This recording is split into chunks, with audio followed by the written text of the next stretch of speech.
It's all covered in today's China Truths. Nepal is on fire, streets filled with smoke, chants, and tens of thousands of furious young people. Overnight, the government suddenly pulled the plug on 26 social media apps, and now a question echoes across the country. Who really pushed this button?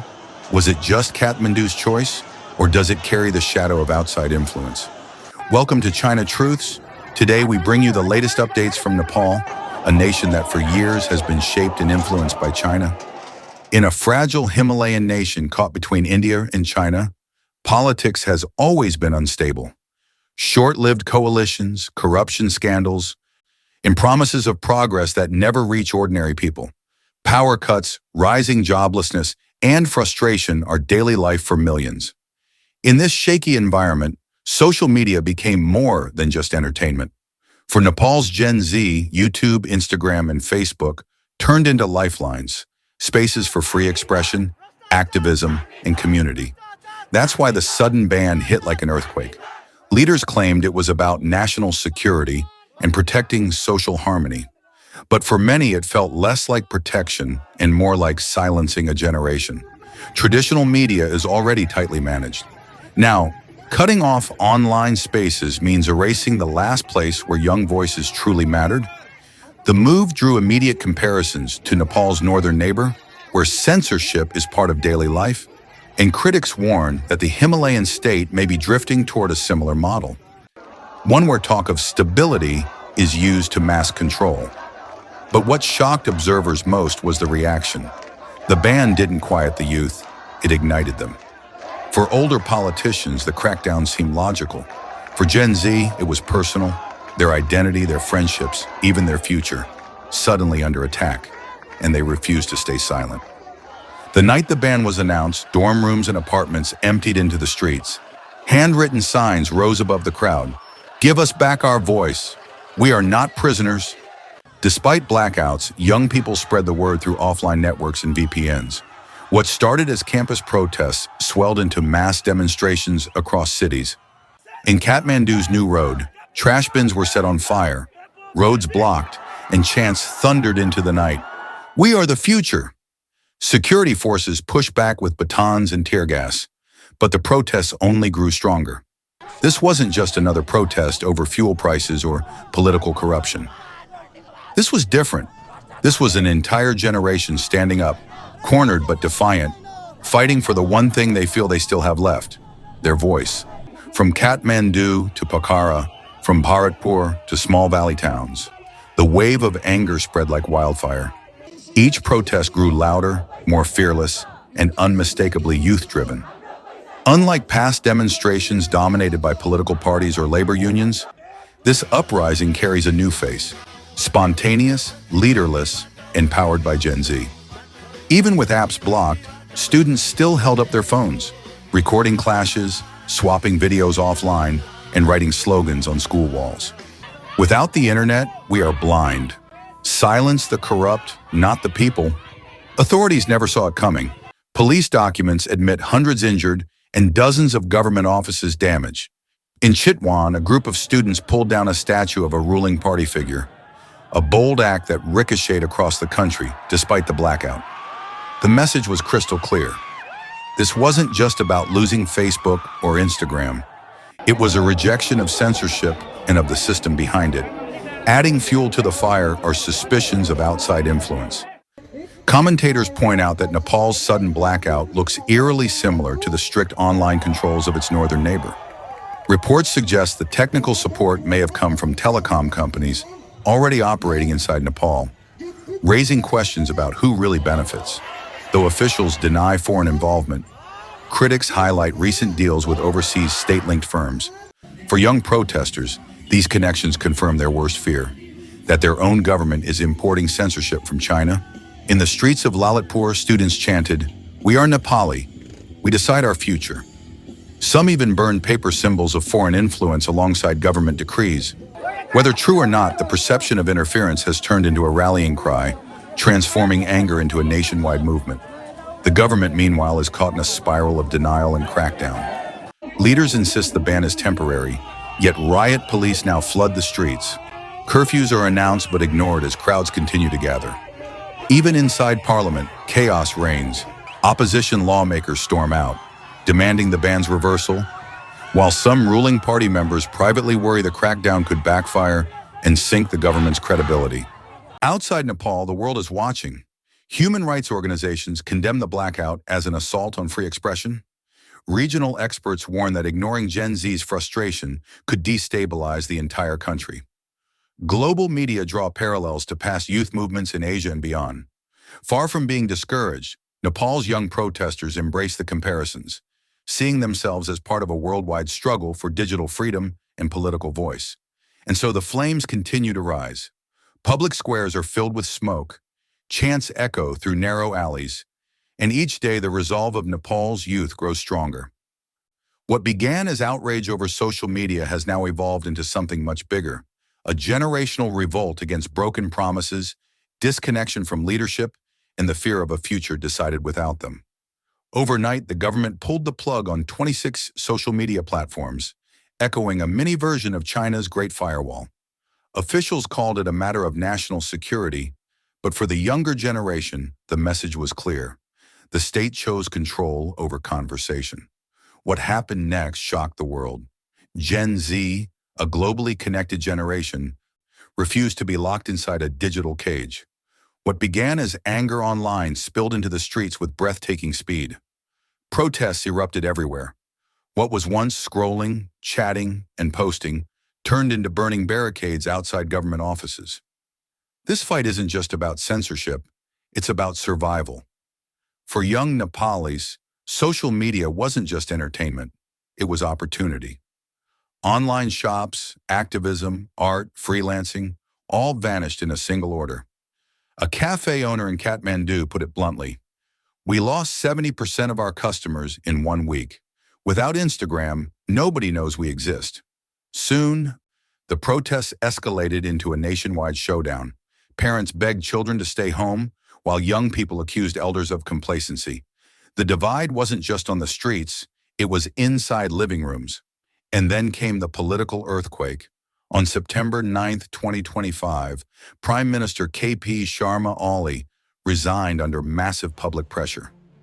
The Prime Minister and top officials quickly boarded a plane and left the country, leaving citizens in shock and anger. Just days earlier, KP Sharma Oli and his team had returned from a high-profile trip to China, celebrated with fanfare. But times can shift overnight.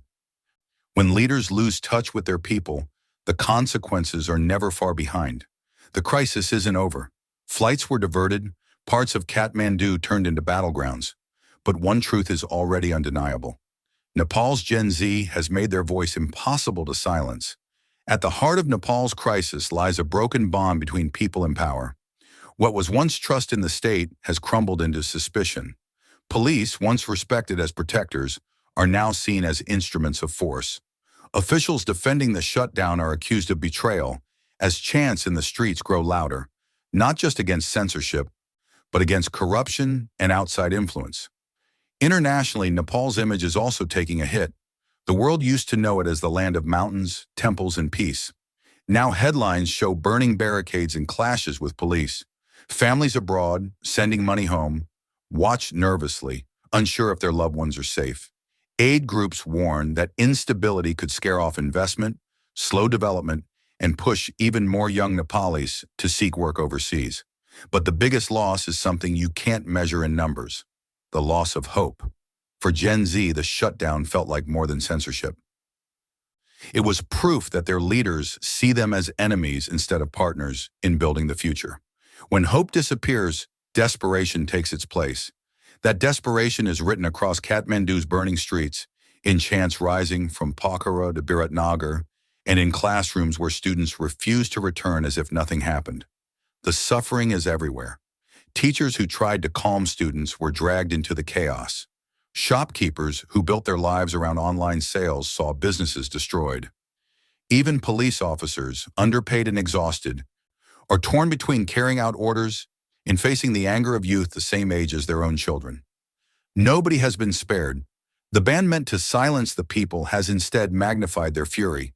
It has fractured communities, deepened mistrust, and shaken the country to its core. The cost isn't just broken glass or burned shops, it's broken confidence, broken futures, and a broken social contract. The comparisons to China are impossible to ignore. Beijing has spent decades perfecting digital control in the name of stability. Nepal's blackout, coming right after new digital deals with Chinese companies, raises uneasy questions. Is this simply policy, or is Nepal sliding toward China's model of control? Nepal's youth have already made their stand. Censorship will not erase them. What started as a digital shutdown has lit a fire across the nation. The crossroads is here, and the world is watching. After the Prime Minister's resignation, corrupt officials scattered in fear, leaving behind a broken system. But for Nepal, this turning point could mark the beginning of real change. A fair and democratic state, one that truly represents the voice and rights of its people, may finally emerge. To the people of Nepal, we send our hopes for stability, renewal, and lasting prosperity in the days ahead. Hong Kong, once a dazzling global financial hub, is now caught in Beijing's economic storm. The city that once rivaled New York and London with its low taxes, rule of law, and open markets has been stripped of its shine.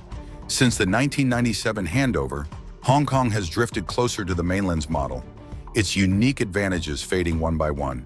The 2019 protests and the sweeping national security law in 2020 only accelerated its decline. Now, China's deep recession is hammering Hong Kong on every front: economic, political, and social. The cracks are everywhere. Wage arrears have ballooned into tens of millions of dollars, sparking road blockades, strikes, and furious demonstrations.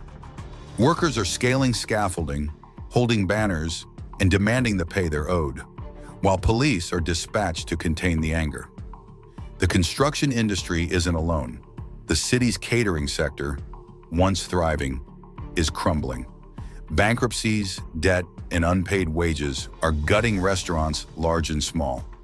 A shocking example came on May 7th when Ocean Empire Kanji, a household name for 3 decades, suddenly shuttered all outlets.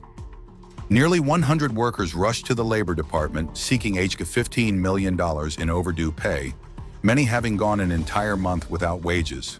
Some were juggling multiple roles: cashier, dishwasher, bartender, only to end up jobless overnight. Rising costs, falling consumer spending, and a weekend exodus of diners to Shenzhen have delivered a crushing blow to Hong Kong's restaurants. Between May 2024 and April 2025, 234 eateries closed, while only 179 opened. A net loss that speaks volumes. 13 major chains have already collapsed this year alone. Every closure leaves behind a trail of lawsuits, debt, and broken lives. Shopping malls and foreign firms are being dragged down as well. The broader economy is stagnant, making wage recovery nearly impossible. Labor activists warn Hong Kong is starting to look more like the mainland. Long hours, endless pressure, and no certainty of pay. A toxic subcontracting system in construction means workers are abandoned whenever shady middlemen vanish. In late 2024, the city's Construction Industry Employees Union recorded nearly 200 cases affecting almost 2,000 workers, with arrears topping $300 million. Online, bitter voices echo the same refrain. Since Britain left, Hong Kong's prosperity went with it. Commentators mock the promise of one country, two systems, calling it one country, one trap. Exploitation, lawsuits, and disappearing paychecks are now the new normal under Beijing's grip. Unions are demanding urgent reforms, harsher penalties for abusive employers, tighter regulations, and a stronger wage protection fund. But with the property market in freefall and China's recession worsening, Hong Kong faces a grim reality. The city, once known as Asia's financial crown jewel, is now fighting just to keep its workers paid. On social media, anger over Hong Kong's decline erupts daily. One furious post read, "Hong Kong is now indistinguishable from the mainland. Wage arrears are what you get when the rule of law dies." Others called it a governance meltdown, warning that workers' misery mirrors what ordinary citizens endure across China. Another bitter comment summed it up. "This is Hong Kong under CCP rule. where power is absolute, abuse is routine, and even wages can't be guaranteed.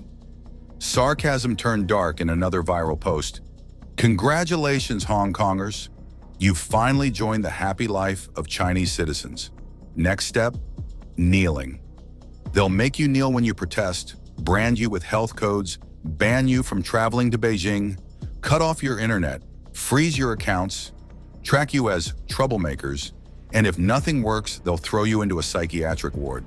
The city's downfall isn't just about a broken economy, it's about people leaving. The middle class is fleeing in droves. To plug the gap, Beijing rolled out the Quality Migrant Admission Scheme, advertising it as a way to attract global talent. In reality, over 90% of the new arrivals had close ties to the party. Critics say the plan is obvious: drain Hong Kong of its own citizens and repopulate it with Beijing's loyal elite. Now state-run outlets openly champion the idea of new Hong Kong people, even using the chilling phrase, "Keep Hong Kong, not its people."